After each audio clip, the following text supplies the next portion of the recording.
আসসালামু আলাইকুম। আজকে আমি আপনাদের সাথে শেয়ার করব দুর্দান্ত স্বাদের সরিষা ফুলের পাকোড়া রেসিপি।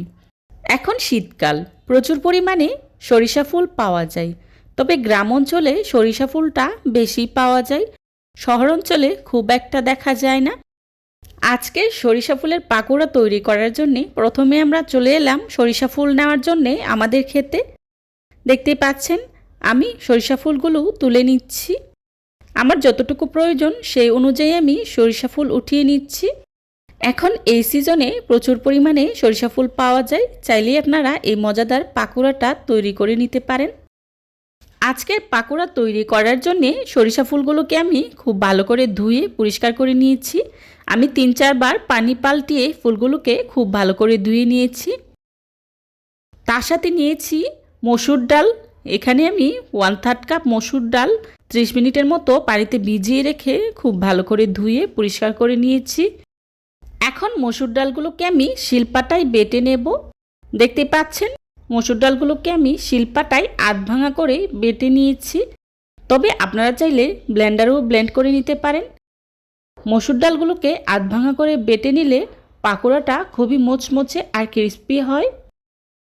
এখন এর মধ্যেই দিয়ে দিচ্ছি আগে থেকে ধুয়ে রাখা সরিষা ফুল। আমি এখানে আস্ত ফুলটাই ব্যবহার করেছি, তবে আপনারা চাইলে কুচি কুচি করে কেটেও ব্যবহার করতে পারেন। তার সাথেই দিয়ে দিচ্ছি পেঁয়াজ কুচি 1 কাপ। এই পাকোড়াতে পেঁয়াজের পরিমাণটা বাড়িয়ে দিলে খেতে খুবই মজার হয়। আর দিয়ে দিচ্ছি ধনিয়া পাতা কুচি 1/3 কাপ। দিয়ে দিচ্ছি কাঁচামরিচ কুচি 1/4 কাপ।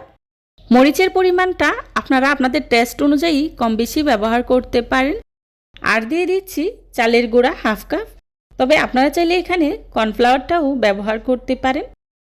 এখন সবগুলো শুকনো উপকরণ আমি খুব ভালো করেই মাখিয়ে নিচ্ছি। দেখতেই পাচ্ছেন আমি হাতের সাহায্যে খুব ভালো করেই মাখিয়ে নিচ্ছি। আমি বেশ কিছুটা সময় নিয়ে খুব ভালো করেই মাখিয়ে নিয়েছি। এই পর্যায়েই দিয়ে দিচ্ছি ম্যাজিক মশলা 1 প্যাকেট। তার সাথেই দিয়ে দিচ্ছি লাল মরিচের গুঁড়া 1/2 চা চামচ। মরিচের গুঁড়াটা আপনারা আপনাদের টেস্ট অনুযায়ী ব্যবহার করবেন। দিয়ে দিচ্ছি হলুদের গুঁড়া 1/2 চা চামচ, জিরা গুঁড়া 1/2 চা চামচ, লবণ 1 চা চামচ। আর দিয়ে দিচ্ছি আদা রসুন বাটা 1 টেবিল চামচ। এখন সবগুলো উপকরণ আমি একসাথে খুব ভালো করেই মাখিয়ে নিচ্ছি। দেখতে পাচ্ছেন আমি হাতের সাহায্যে কষলিয়ে খুব ভালো করেই মাখিয়ে নিচ্ছি। এভাবে হাতের সাহায্যে কষলিয়ে কষলিয়ে মাখিয়ে নিলে সরিষা ফুল আর পেঁয়াজটা নরম হয়ে খুব সুন্দর একটা আঠালো পারফেক্ট পাকোড়ার ডো তৈরি হয়। এই পর্যায়ে আমি কিছুটা পানি ব্যবহার করছি আর পানি দিয়ে আবার খুব ভালো করেই মাখিয়ে নিচ্ছি, যাতে করে পাকোড়ার ডোটা কিছুটা নরম হয়ে আসে। এই সরিষা ফুলের পাকোড়াটা খেতে খুবই মজার হয়। এখনও যারা খান নাই, সিজন শেষ হয়ে যাওয়ার আগেই খুব তাড়াতাড়ি আমার রেসিপিটা ফলো করে একবার হলেও বাসায় ট্রাই করবেন, তাহলে বুঝতে পারবেন এই পাকোড়াটা খেতে কতটা মজার হয়। আমি খুব ভালো করেই মাখিয়ে নিয়েছি। এখন পাকোড়া তৈরি করার পালা। পাকোড়া তৈরি করার জন্যে চুলায় একটি প্যান বসিয়েই পরিমাণ মতো তেল গরম করে নিয়েছি।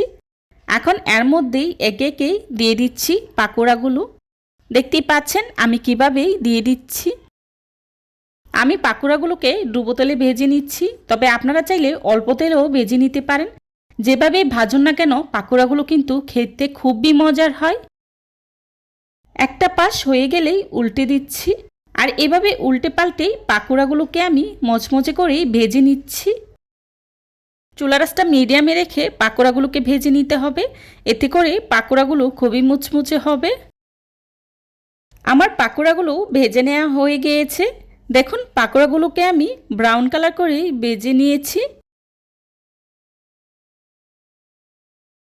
এই পর্যায়ে একটি স্ট্যানারের সাহায্যে তেলটা খুব ভালো করে ঝরিয়েই চুলা থেকে নামিয়ে নিচ্ছি। সেমভাবে আমি সবগুলো পাকোড়া ভেজে নিয়েছি, আর পাকোড়াগুলোকে আমি 3টি বেছে ভেজে নিয়েছি। এখন পাকোড়াগুলোকে আমি একটি সার্ভিং ডিশে সার্ভ করে নিয়েছি। দেখুন পাকোড়াগুলো দেখতে কতটা লোভনীয় হয়েছে, আর খেতেও কিন্তু ভীষণ মজার হয়েছিল। যারা এতক্ষণ ধৈর্য সহকারে আমার ভিডিওটি দেখেছেন তাদেরকে জানাই অসংখ্য ধন্যবাদ। এই ধরনের সব ঘরোয়া এবং মজার মজার রেসিপি পেতে আমার চ্যানেলটি ভিজিট করে আসবেন প্লিজ। রেসিপি ভালো লাগলে একবার হলেও বাসায় ট্রাই করবেন, আর কেমন হয়েছে আমাকে কমেন্টস করে জানাবেন। বিকালে চায়ের আড্ডায় এই পাকোড়াটা যদি আপনি একবার কাউকে বানিয়ে খাওয়ান তাহলে কিন্তু বারবার এর রিকোয়েস্ট আসবে, আর ছোট থেকে বড় সবাই কিন্তু খুবই পছন্দ করবে। আমি আপনাদের সাথে একটি পাকোড়া ভেঙে শেয়ার করছি। দেখুন পাকোড়াটা ভিতর থেকে কতটা সুন্দর করে ভাজা হয়েছে। আর আজকের রেসিপিটা যদি খুব বেশি ভালো লেগে থাকে তাহলে ফ্রেন্ডস অ্যান্ড ফ্যামিলির সাথে শেয়ার করবেন। আমার পরবর্তী রেসিপি দেখার আমন্ত্রণ জানিয়ে আজকের মতো এখানেই বিদায় নিচ্ছি। সবাই ভালো থাকবেন, সুস্থ থাকবেন। আল্লাহ হাফেজ। আসসালামু আলাইকুম।